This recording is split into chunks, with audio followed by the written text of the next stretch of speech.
Hola, hoy vamos a hablar sobre un tema que está ocurriendo muchísimo y es el uso de sustancias, una enfermedad mental que, doctor, ¿podríamos decir que está afectando la salud mental en el planeta entero? Absolutamente. Hola, Viena, pues nuevamente muy contento pues de Ay, estar sí, no hablando te de estos saludé temas. tampoco. Hola. No nos saludamos, pero bueno, está bien. Muy contento pues de que estemos hablando de todos estos temas.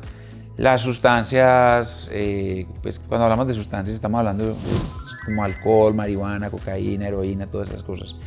Sí, está afectando pues de manera pues muy importante la aparición pues de enfermedades mentales, enfermedades psiquiátricas, sin contar pues también con otras enfermedades pues de otro tipo. Y no solo enfermedades pues, psiquiátricas, sino enfermedades neurológicas, enfermedades orgánicas, pues, que llaman, ¿cierto? Así pues que sí, hay un gran impacto pues, producido por este tipo de sustancias. Entonces está muy claro que el abuso de sustancias es un problema muy grande a nivel de la sociedad en todo el mundo.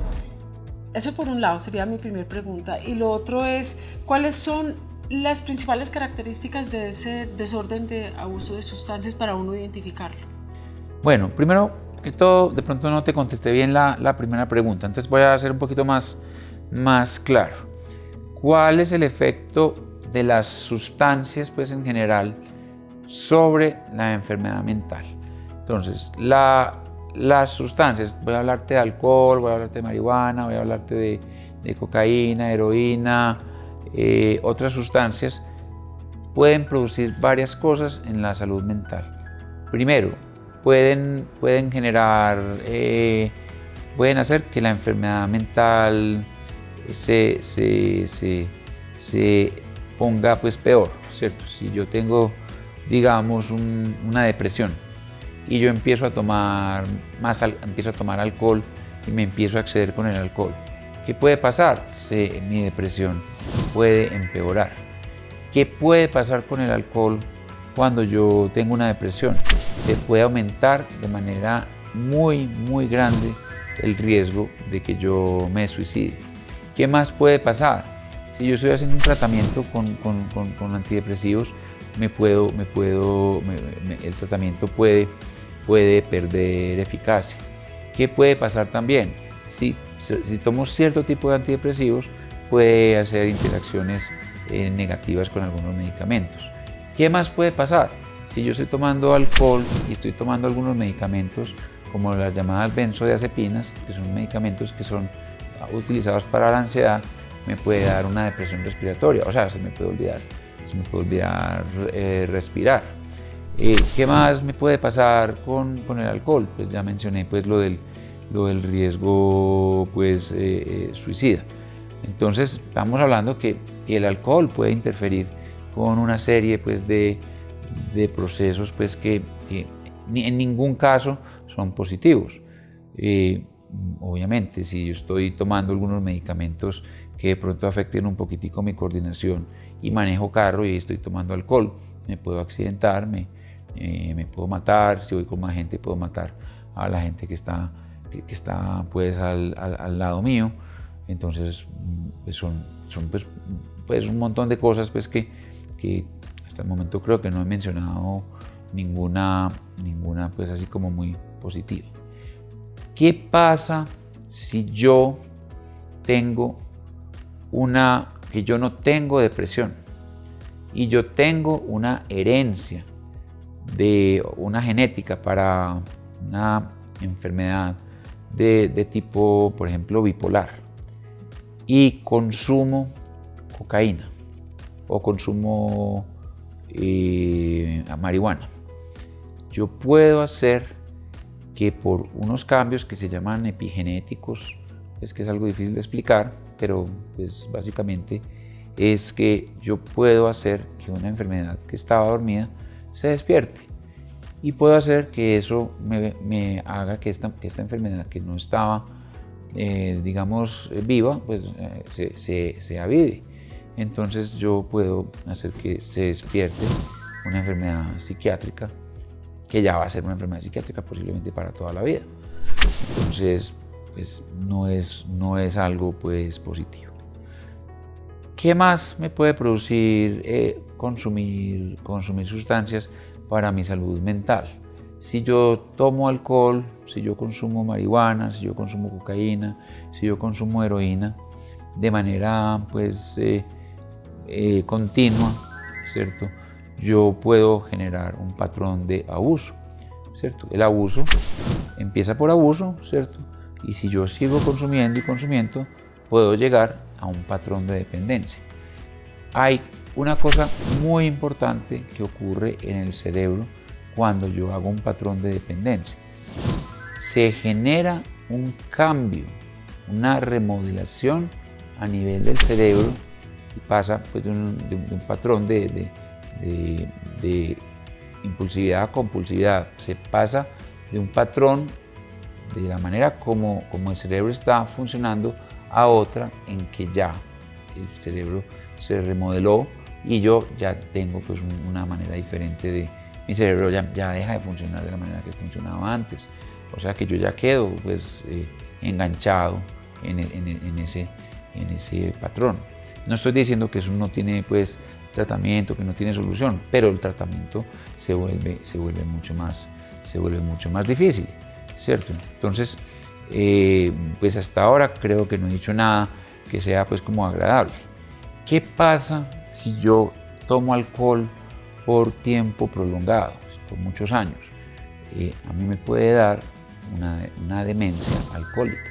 O sea, el alcohol puede producir que las neuronas con el tiempo se vayan atrofiando, ¿cierto? Y yo puedo generar un patrón donde se me empiezan a olvidar las cosas, donde yo empiece a tener pues olvidos, donde se me empiece a olvidar, empiece a no reconocer a la gente, empiece a olvidarse de lo que hice, empiece a no ser capaz de vestirme solo, empiece a tener pues dificultades para hacer mis actividades, mis hijos me tengan que vestir, me pierda la capacidad de contar, de manejar mi dinero, me tengan que hacer pues una interdicción mis hijos y me metan en un hogar geriátrico, ¿cierto? Porque viví toda la vida y ya no pueda pues hacer yo mis actividades por mí mismo.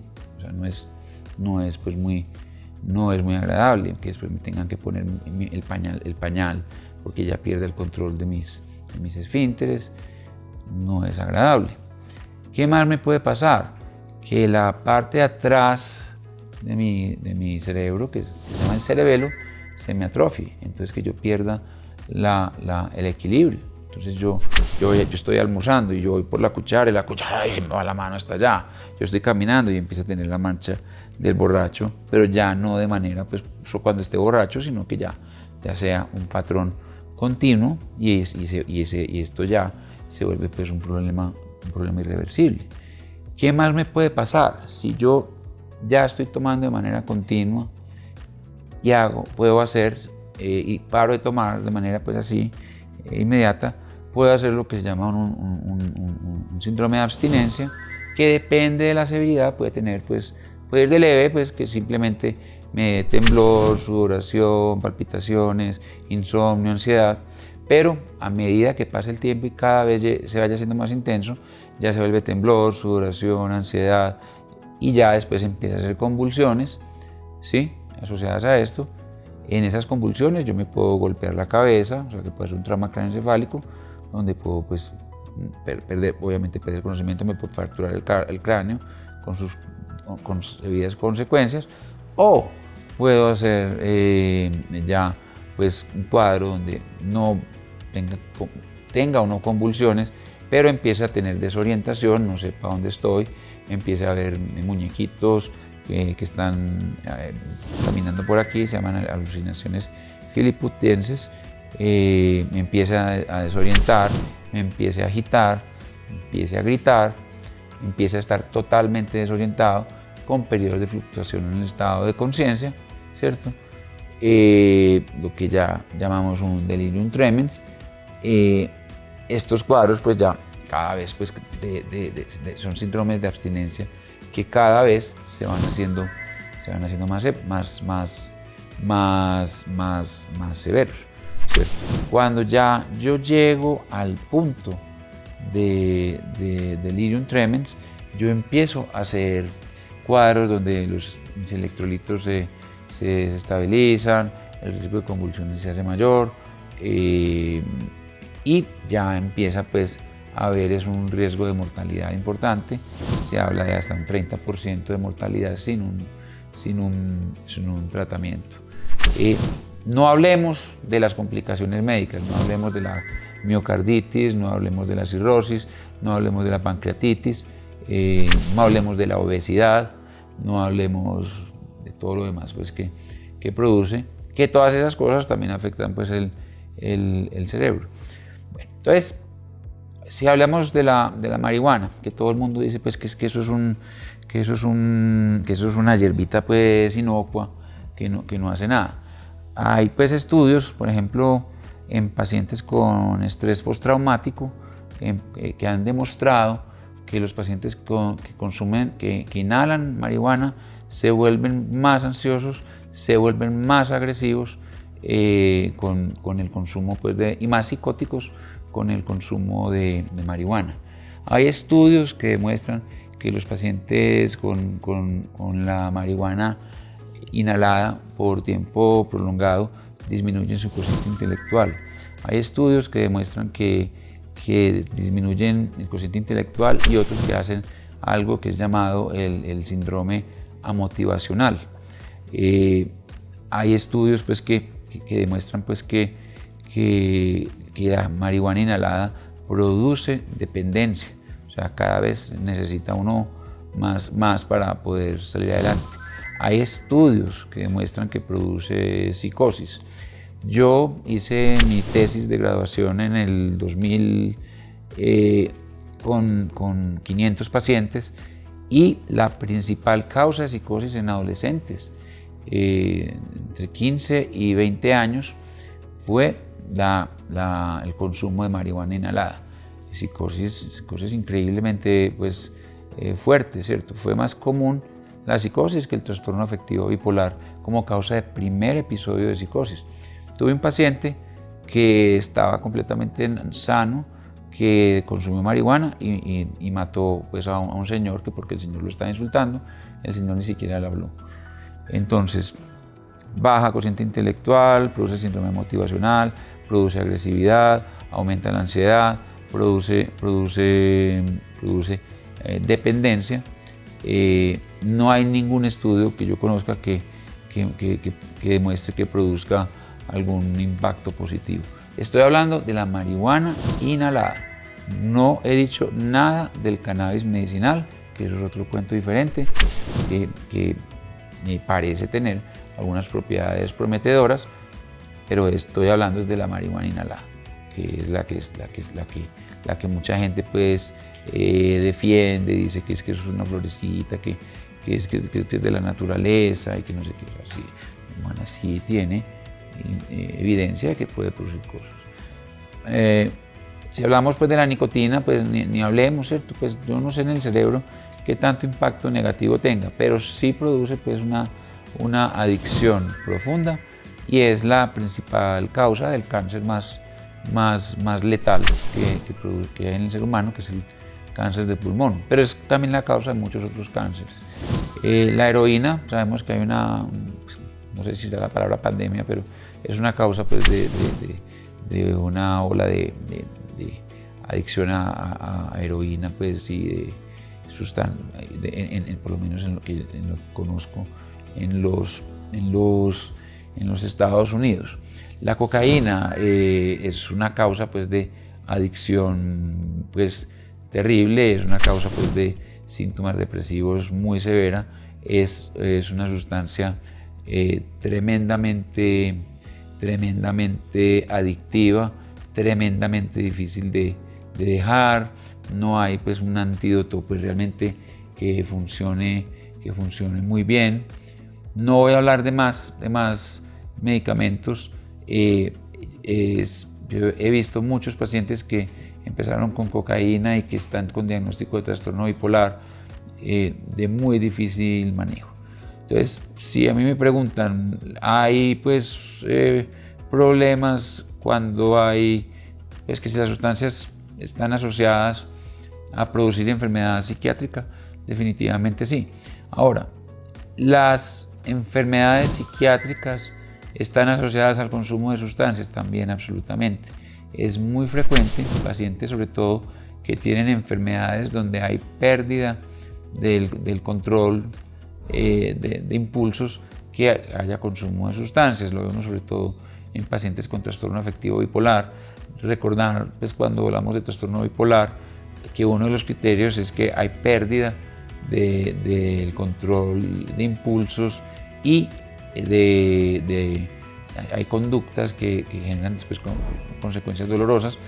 Está el aumento del uso de sustancias y a veces se meten en uso de drogas y eso se vuelve pues algo supremamente complicado. Uy, yo creo que ahí en el resumen nos pudimos dar cuenta de cómo afecta el cerebro, cómo afecta también nuestra psiquis y cómo puede traer enfermedades mentales el abuso de las sustancias. Y también cómo algunos desórdenes psiquiátricos pueden inducir al uso de sustancias como parte de su cuadro clínico, ¿cierto? Exactamente. Ok, si ustedes se sintieron identificados o tienen algunas personas cercanas con las que ustedes digan yo creo que puede estar sufriendo de abuso de sustancias, los invitamos para que hagan clic en el link que aparece después del video y llenen el cuestionario Haz tu diagnóstico.